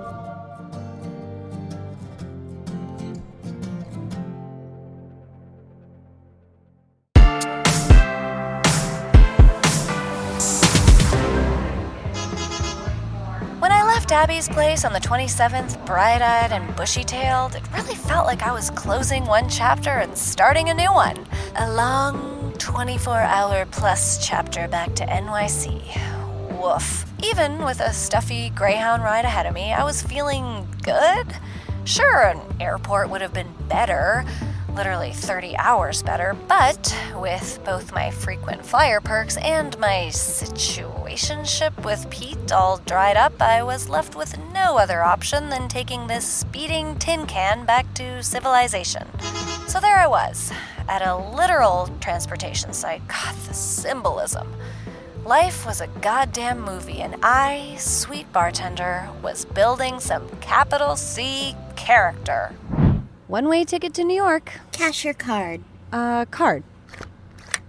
Okay, actually, no, that's gonna be cash. Stupid Jacob stealing all my money with his stupid vegan eggnog. And, since when are buses so expensive? Is it made of gold or something? Take your time. A handful of change can go a long way, That's why I never leave a penny unpicked up. Every bit counts. Charming. Here, why don't I help you? 10, 15, 16. Still short. 22, 27. What the actual hell? Does this mean I live in Minnesota now? Oh my god. You know what? Don't worry about it. There's never anyone on this route anyways, especially not at the holidays. Wait, you're giving me my ticket for free? No, ma'am. I'd get fired if I did that. But I'll spot you the difference. Seems like you need it. Here's your ticket. So basically, a nice buswoman saved my life for no reason. A few of her pennies was the difference between getting me home and me developing a Midwestern accent. I couldn't remember a time where I ever did something like that for anyone. Seeing Abby, I was starting to realize you never knew what people were going through, what choices they're facing, or what might be crossing their paths, tossing them curveballs. I'd been missing all the little details, I guess. Or at least I hadn't been paying attention to them. For Abby, for Margot, for Vernon too, probably. I was wondering if it wasn't their grand plans that got them to where they were, but if it was the left turns, the chance encounters, the cosmic ebbs and flows of fate. I mean, maybe my problem wasn't that all my relationships were transactional, like Margot said. I mean, most relationships are in some way or another. It was that I wasn't keeping any pennies. You get my clever metaphor, right? Spare change adds up. And here I was just throwing it away, keeping only the big bills because I thought that's what would lead to bigger things. Maybe it was the crisp Minnesotan air or the view of the strip mall in front of me, but I was turning into a genius nomadic philosopher. There was no pre-boarding announcement, no beverage selection cart, no putting my tray up in its upright position, and there was no problem. It was just me reflecting on my life choices while not murdering the 12-year-old kicking the back of my seat. No, new Maya was just around the corner. And like some old dead guy once said, the unexamined life was not worth living. Well, I had 30 hours of examination ahead of me, and to that I said, bring it on, bitch. I arrived back in the city with onset scoliosis thanks to Hannah Montana behind me and smelling like a foot. But it was fine, because things were going to look up from now on. Houston in second, please. Unfortunately, despite examining my little pancake ass off, I have been stuck playing Vernon's voice in my head since the bathroom break in Toledo. Thanks, Maya. Hey, thanks, Maya. Thanks, Maya. Was he smiling when he wrote it? Annoyed? Relieved? Whatever. It shouldn't matter. Old Maya could fixate on Vernon, but new Maya had to work on rebuilding her bridges. I took out my phone on the way to the apartment. Hey, Abby. Thanks for rescuing me. Literally do not know what I would have done without you. LMK, when you're visiting again, I'd love to take you out. Send. Gorgeous. Margot, I hope Christmas was great after I crashed it. Hey, when is Pearl's birthday? I'll make sure it's in my calendar. Say hi to Mark for me. Hey, Pete, hope you're... actually, no. Delete. Not opening that can of dicks. Despite the screaming inside my brain, I didn't message Vernon either. It was important to leave us on a positive note, or, at least a neutral one. Thank you. Keep the change. It adds up, Now, I know you're probably thinking, what a cute apartment Maya must have in the city, full of curated trinkets and fresh flowers from the market. But no. My place is not one of those trendy shoeboxes with tassel furniture or some inexplicably fugly mural of a giraffe. No, my bedroom is literally in my kitchen, and I have one small window that faces a concrete slab. But it was home sweet home.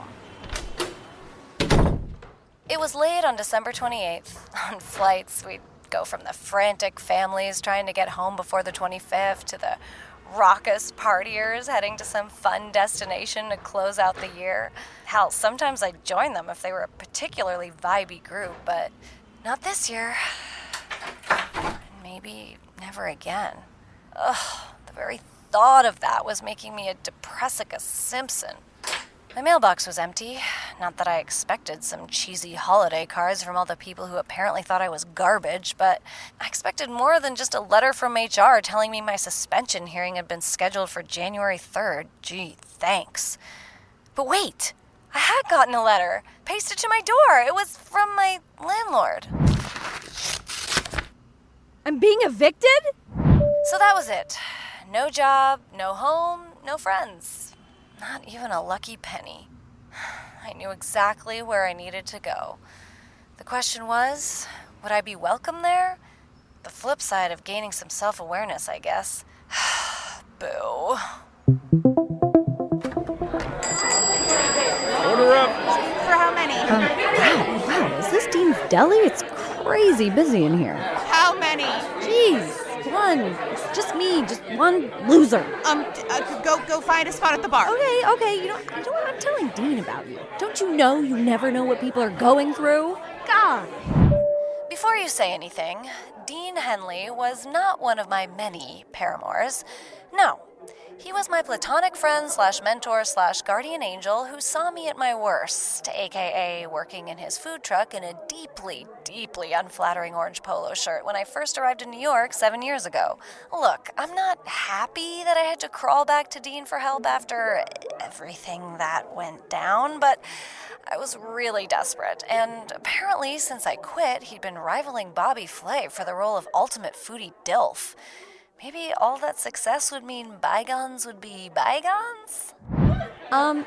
Excuse me. Ow. Excuse me. Hi. Is this super narrow corner in the bar taken? Hello? Excuse me. Can you move? This would never happen at Rick's Roadhouse, let me tell you. Hey there, sorry for the wait. Have you dined at Dean's Deli before? Well, sort of, yeah. Today's special is the Naughty Mortadella. It's a 3-decker club with mozzarella, hot banana peppers, and horseradish mayo on a toasted French loaf. Yeah, I know. I created it. Maya? What do you want? You look, well, not great. Yeah. I just got back from this crazy thing, long story, but you look amazing, and look at this place. It's like a real restaurant. Do you pay all these people to be here? Are these all actors? You're making jokes. Of course you're making jokes. Everything's a joke to you. It was a long time ago, Dean, and I came here because And believe it or not, I did eventually actually get my angel investor, no thanks to you, and I'm judging this Netflix cooking competition with Ariana Maddox. Not bad for my big eyesore of a food truck, huh? Hey, can I get a side of bacon? We're short-staffed today. Can we make this quick? Jeez, Dean, is this how you treat all your customers? No, just the ones who royally screw me over. Is someone gonna clear table 3? Where's Molly? Don't lie to me, Maya. What do you want? I'm not lying to you. I'm here to say hi, catch up. Do you need money? I know you're not here to support me. If you were, you would have shown up to the opening party. Look, I meant to visit. I really did. Or after I got that profile in Eater. Well, If it weren't for your daily fit checks on TikTok, I'd have thought you were dead. Yeah, thanks for keeping in touch. Oh my God. You follow me on TikTok? Where the hell is my bacon, guys? Come on! Maya, listen. I am this close to going full Gordon Ramsay. What do you want? Nothing. I'll just have the mortadella. Okay, not a great start, but also not totally unexpected. Dean didn't just give me my first job, he took care of me. He saved my ass so many times. He lied on my first rental reference letter so I could get an apartment. He was this kind, creative silver fox who was way too old for me, but I totally set up with an elder millennial, or older sibling if I had one. He wanted to build Dean's Deli into a household name, and I was employee number 1. This kid from Allentown who barely knew how to butter bread. Hey, that sounds sweet. How'd you mess this one up, Maya? Oh, thanks for asking. Level 1 offense was when a prolific mommy blogger posted about us being the most allergen-friendly food truck in New York. The next day, we had a lineup down the block, but I had a date with a guy I thought was one of the Yankees. He was actually just a freshman with his dad's Platinum Amex. Story for another time. Anyways, I left Dean to fend for himself. Ooh, the reviews were scathing after that. Level 2 offense was when Dean walked in on me and employee number 2, who also happened to be his nephew. Yeah, Dean was with the health inspector at the time, so we lost a lot of revenue that summer. And level 3 offense was return of the Yankee guy who convinced me to steal the food truck for a joyride. I wouldn't let him drive it, of course, but I did let him do some other things to me while I was driving, which led to us crashing it in the Hudson River. I just didn't go back after that. I walked home soaking wet with a sprained wrist and pretended I never even worked at Dean's food truck. I let Dean find out his business had drowned on the 11 o'clock news. But I guess it all worked out for him. That's something. One naughty mortadella. It hasn't changed at all. Oh, Jesus. I knew there was something. No. It's nothing, Dean, really. I'm just really happy for you and all your success, and, you deserve everything. Do you remember when we first met? And I would come to the food truck and you'd make me a Maya Della sandwich, and then everything just felt better for a bit. I thought maybe that would happen now, but it feels like it's just I messed it all up. Hey. Crocodile tears? Eat your sandwich and go get a therapist, huh? I can't help you anymore. Please, Dean. You have to forgive me. I have to. You haven't seemed to need my forgiveness all these years. What have you done to earn it now? It's our busiest week of the year. I'm knee-deep in canceled shifts, and I got stuff. Wait, I can help with the rush. Oh, please. I literally have nowhere else to go, and you just said you could use the help. Please, I can help you. Fine. Grab an orange polo. Don't make me regret this. Slinging Sammy's was a bit more like riding a bike, if the bike was sharp and gooey and also on fire. I was only 10 minutes in when I nearly sliced my thumb off, but the next several hours flew by, albeit in a horrifyingly stressful manner. Customer service on the ground is nothing like it is in the air. I think I blacked out. A table for 2, right this way. Order up! Did nobody wipe this table down? Okay, so that's a Mile High Bacon Club and 2 spicy Swiss milks. Cold Diavo? Order up! Hey, here's your lavender lemonades. A fork? Okay, sure. No, Hi. sorry, it will be another 40 minutes. Our new waitress is super slow. Hey, how are you doing today? Order up! I'm hungry. Ow! Order up, Maya! Damn it! What can I get for you? Can you ring up table 8? How are the first few bites tasting? Order so up. good, right? You need ketchup? Sure, I'll get you ketchup. Table for 4? Maya! Yes, I'm here. Table 7 and 9 are turned and ready for seating. I need an affogato for table 2, and it is their birthday, so can we put a sparkler on it? I packed those last 2 takeout orders. Oh, and someone threw up what looks like the beet salad in the bathroom, so that's cleaned up, but you have to wash the floor. It's still wet. Am I missing anything? No. I think that's everything.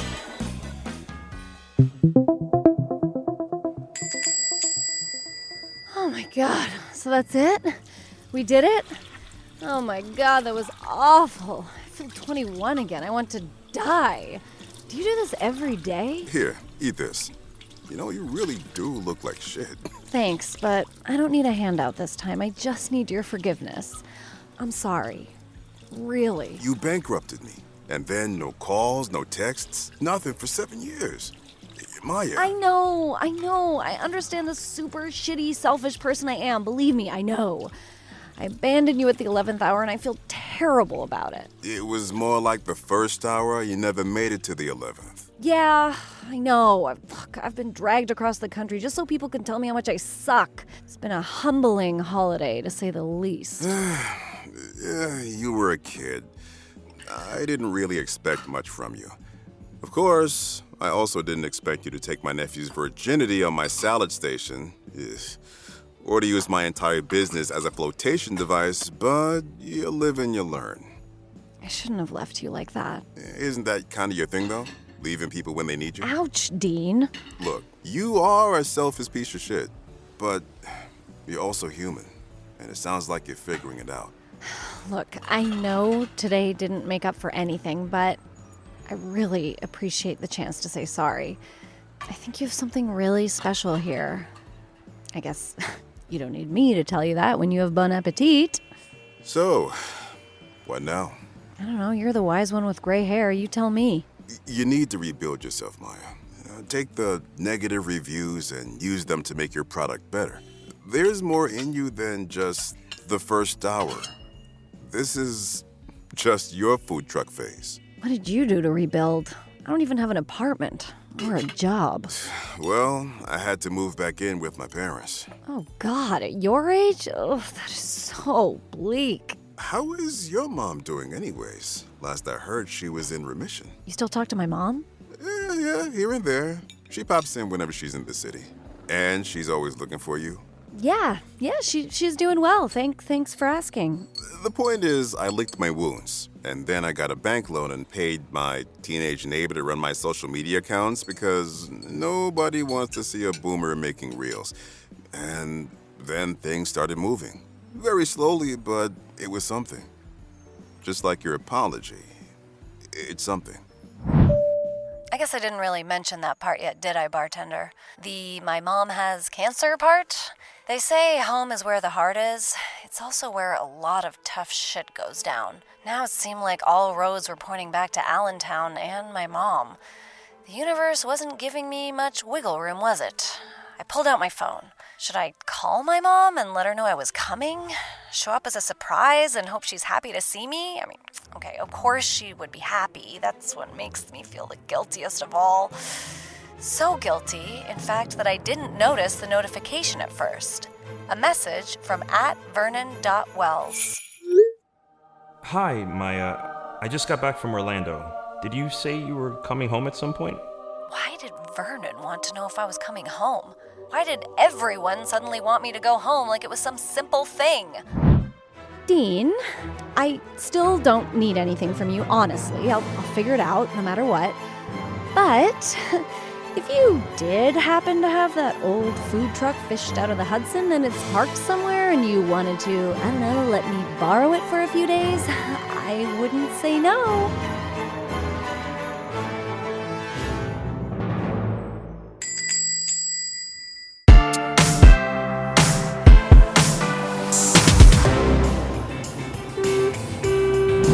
Okay, bartender, the home stretch. Are you ready? The day after Dean's, I packed up the food truck with all my measly belongings, knowing full well my chapter in New York City was closing. What my next chapter was going to be was TBD, and normally that type of uncertainty was thrilling, like booking a last-minute flight a la vacay roulette, but this time I knew exactly where I was going, and of all the stops on my guilt trip so far, this was the one I was dreading the most. I had avoided home for so long that even the memory had become a mountain. You know how they say time heals all wounds? Well, it doesn't. At best, it dilutes them with better days so they seem less caustic. At worst, it amplifies them like a hall of mirrors until you can't figure out which hurt is the real one.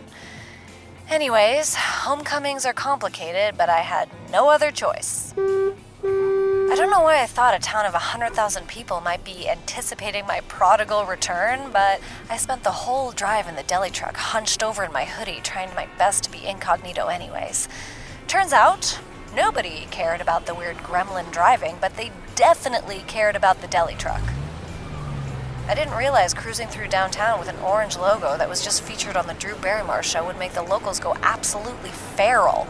Oh my stars, is that a food love truck? Dean's Deli. It wasn't long before I was literally being chased by a mob of Allentonians. Hey! Hey, you wanna get run over? Did you see him on Drew Barrymore? Isn't it stop? Make it stop. Stop! Stop that! Stop! Hey! Hey! We Don't want climb on me. sandwiches! We love Drew Barrymore. Feed us! Yeah, you're gonna break something! Oh my god, this is terrifying! I don't want it! I don't have any goddamn sandwiches! I'm incognito! Maya? Of course, that's when I came face to face with Vernon, through a storefront window. Him buying a gooey pile of cinnamon buns to give to some orphans, probably. Me, dressed like a cartoon drug dealer on the run. Sure, I wanted to see him, but only on my terms, aka after a hot shower, a blowout, and 1 to 2 hours to rearrange my entire face for a natural look. Nope, not yet. Not now. In the end, I had to ditch the truck in some alleyway where I assume it was raided and ransacked. I never saw it again. Sorry, Dean. I'll work another shift to make it up to you, I swear. I ran the full 6 blocks to my mom's, sweaty, tired, my whole body cracking like I was 100 years old. I didn't even stop to knock. I just yanked open the door and... Who the hell is there? I got a sharp knife and a cast iron pan. Mom? Maya? Is that you?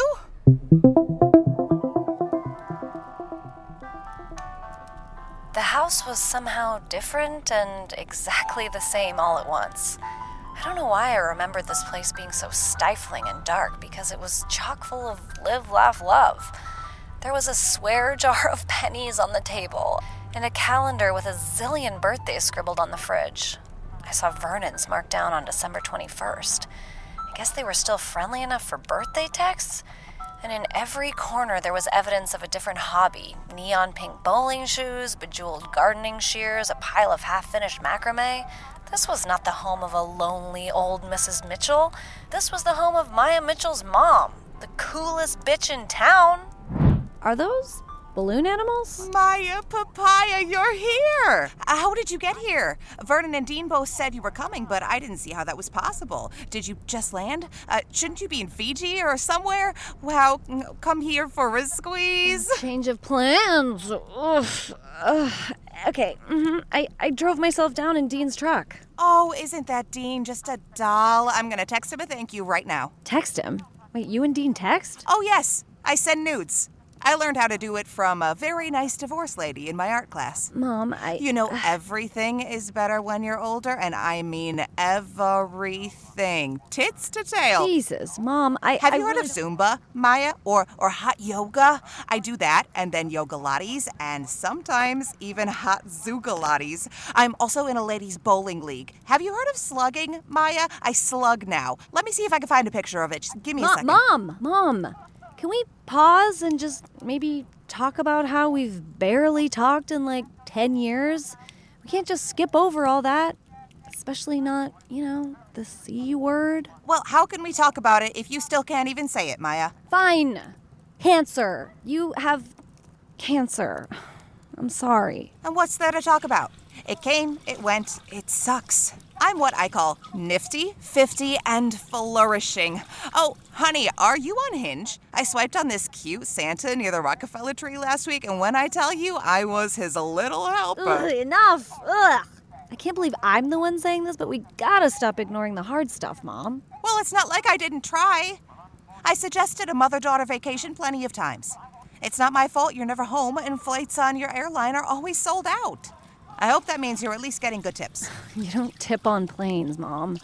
Besides, that's not true. Flights don't sell out, permanently. God, you're so avoidant. You said so. Remember when I asked if you had any travel perks at your job because I really wanted to celebrate after my last surgery and go somewhere hot? But you said it was hard to get a reservation because your flights were so popular. So who's avoidant now? Shit. I did say that. I shouldn't have said that, Mom. That was just an excuse. I'm sorry. I'm so sorry. God, why are we so bad at this? It's in our genes. Chronic avoidance runs in the family, just like our perfect asses. But that doesn't mean we can't start over. Maybe we should take a vacation together. Unfortunately, I don't think I'll be flying again for a while. Why? Did something happen? Was it a 9/11? What? No, it wasn't 9/11, Mom. Jesus. Do you want to talk about it? Actually, I was hoping maybe I could stay for a while.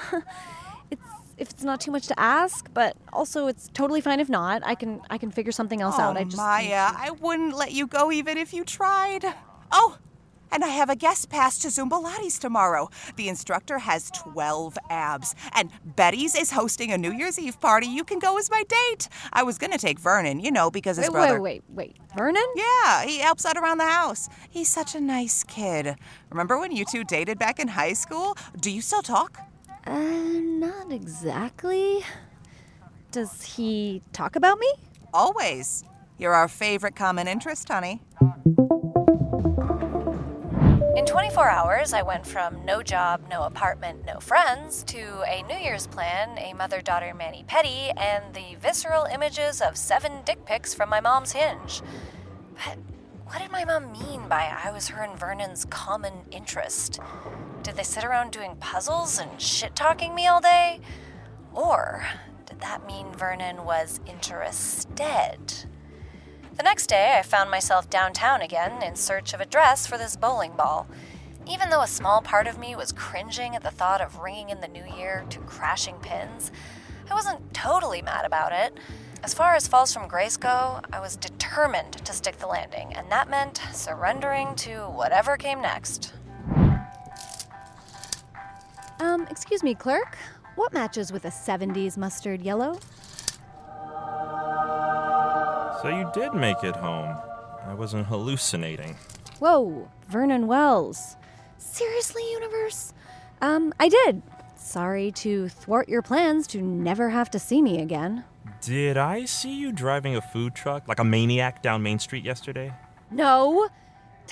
No, that was probably some other unidentified hot person. I'm looking for an outfit for this super exclusive bowling alley thing tomorrow night. Sure you never heard of it? You're going to Betty's. Oh, so you have heard of it. Well, yeah.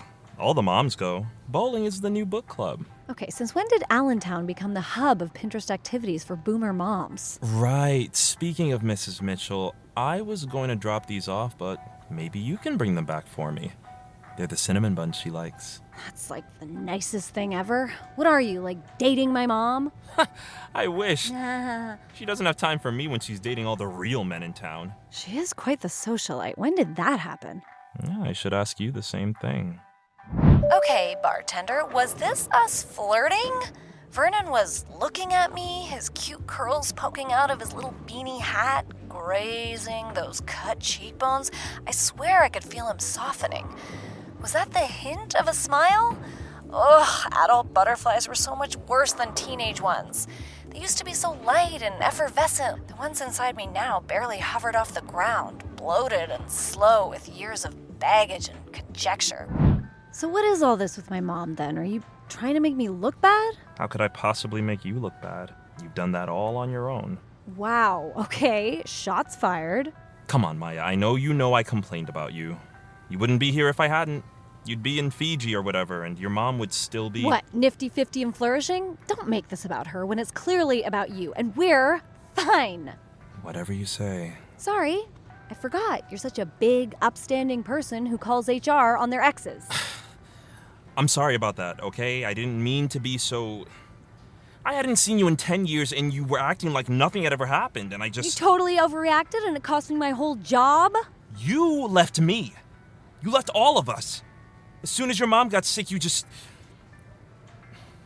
said you loved me, and then you left. Well, maybe I was scared, okay? Did you ever think about that? Scared of losing her, scared of staying here and ending up like her, sacrificing everything just to get sick in a town with no Ubers. Just really annoying. Or worse, ending up so different that I barely recognize myself. I thought getting as far away from everything would at least help me find myself so I could become better. Well, spoiler alert, I'm worse than I was when I left. Are you happy now? Are you guys gonna buy anything? Or kiss? Or punch each other? Can you decide quickly because people are staring? Sorry.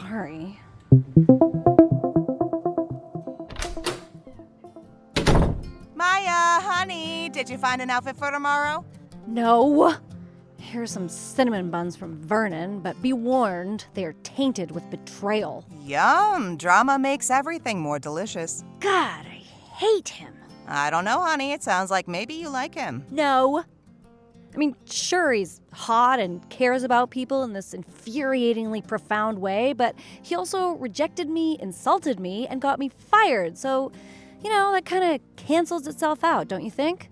So you've got a clean slate to start over with each other. Just like we are. Isn't that a nice position to be in? Mom, how are you so forgiving? The universe literally kicked you in both breasts and you just came back stronger and nicer and weirdly hornier. If I learned anything from the C word, it's that you have to forgive, forget, and roll with the punches, even when they're confusing and imperfect. I know it is cliche to say, but it led me to some wonderful discoveries. Like threesomes. What? Miss Mitchell, this is MC Airlines HR department. We're calling to let you know that the complaint against you from flight 2627 has been withdrawn. The passenger said that they made the complaint an error and that they were sorry. They said it was hard seeing you after all this time. Vernon said that? Also, it seems your colleague came forward to take full responsibility for the bathroom incident. We'll be looking into that claim more thoroughly. Wait, so what does that mean? It means, for now, you've been cleared of any wrongdoing. While you'll still be on probation and closely watched, your suspension will be lifted starting January 2nd. Holy shit! Thank you! Oh my god, thank you! Mom, we're going to Fiji! I sent 2 texts immediately. The first one was to Pete, just a simple thanks. He responded with new phone who dis, so I figured that was closure. The second one was to Vernon. New year, new me, new us? Cheesy, sure, but shoot your shot, Maya Mitchell. What's the worst that could happen? Bartender, the man left me on red. Again! With less than 24 hours left of 2023. It should be against the law to emotionally edge someone this close to her calendrical climax. Now I've got, 5 minutes to go? Looks like I'll be finishing myself off all alone. So, wait. After all that, you invited him to meet you here for New Year's and he just didn't show up? Oh my god! You can speak! Yes, my sweet bartender. I really should have learned the first time. So now it's just me and my good old friend Pinot Noir. My guilt trip ended not with a bang like I deserved, but with a whimper. No way. I'm not standing for this. I mean, I swear, my brother is such an idiot sometimes. And you're both insane, but he was already stupid for not trying to get you back when you moved to New York. And now he's gonna do it again? It's like, get over it, man. It's been 10 years. Idiot. Excuse me, I'm sorry. Did you say brother? Wait, are you Lloyd Wells, Vernon's brother? Oh my god, I thought you were 15. I was 10 years ago. So you've been listening to me go on and on about your brother for hours and you didn't think to say anything? I'm wearing a name tag. Okay? Pretty messed up you didn't recognize me, but then again, after listening to your entire tale, yeah, that tracks. You really are self-centered, and all your friends are right about you. Anyways, Vernon's been obsessing over your messages all week, and I'm, so over it. Seriously, you two deserve each other. Or at the very least, you should fuck it out and then figure out the rest in the new year. Either way, he's been pacing around the parking lot for an hour. He's coming in now. What? What? Okay. This is good, right? Wow. I feel compelled to narrate while I wait. Is that okay? I mean, this is all so stupid, right?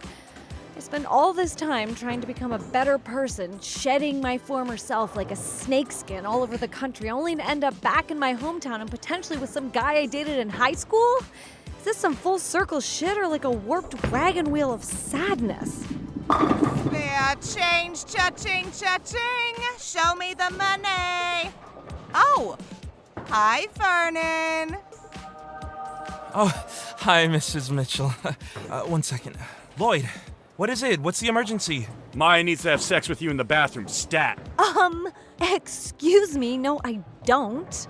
I would prefer to have sex in a bedroom like an adult, but not with you, obviously. You're the worst. Likewise. I'm gonna go. Okay. It's almost midnight. Can you two just do something? Literally anything, so you can both shut up? I have to hand out champagne for the countdown. Here, bottles on the house. Just figure it out. The hell's gotten into him? Okay, for the record, I'm an excellent storyteller. I made like 17 brilliant analogies, recited soliloquies out the ass. It was inspired. That kid should learn some respect. So, how does your story end? What? I don't know. As you can see, I've arrived at my destination, and it is passable at best. I still think there's a little way to go for you. You just got here, I just got here. Where's the resolution? I don't believe in resolutions. At least, not in the New Year's sense, but technically, this all started with bathroom sex, so for consistency's sake, it should probably end with... I love you. Whoa, what? Isn't that where we're going? Yeah, yes, keep going. That's mostly it. I love you, Maya. I never stopped loving you, not for a second. 10 seconds to New Year's! My God, Vernon, I love you too. And not because of your rag blow up, or how nice you are to my mom, or because you've repeatedly rejected me, and I love the chase. I just... Maya, kiss me. Hey. And there you have it, folks. Wishing you all a joyous 2024 full of adventures, romance, and good stories.